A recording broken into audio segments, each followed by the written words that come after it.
Let's start inside the team playground inside the AG Grid design system. On the team playground page, you will see two charts that are ready to be augmented.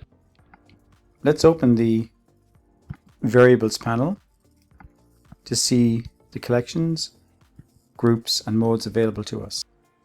The AG team collection holds all values for variables in dark and light for the team, including charts. And the AG charts collection allows the user to switch between different color palettes.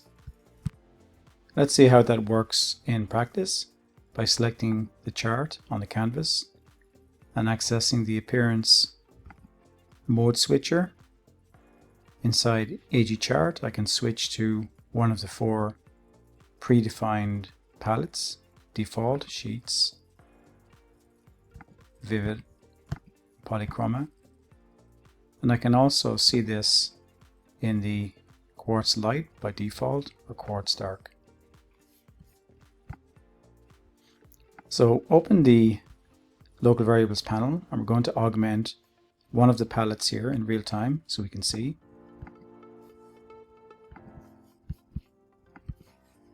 So once again, we go inside the AG team collection, and inside the AG team collection you will see a group for charts, and inside charts there are the colors for the UI itself, and then you will see those four palettes that we just described: polychroma, vivid, sheets, and default.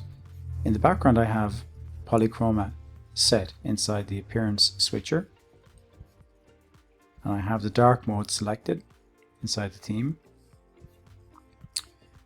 So we have strokes and we have fills that affect the swatches here on the chart. You can see the stroke and the fill in the legend, and in the chart itself you can see the fill.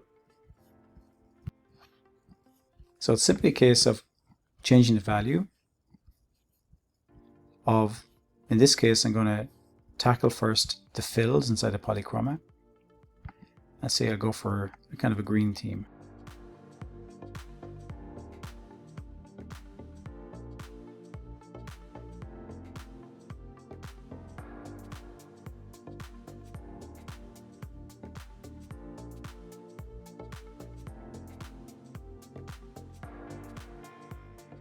And there you have it. We've just created a new theme.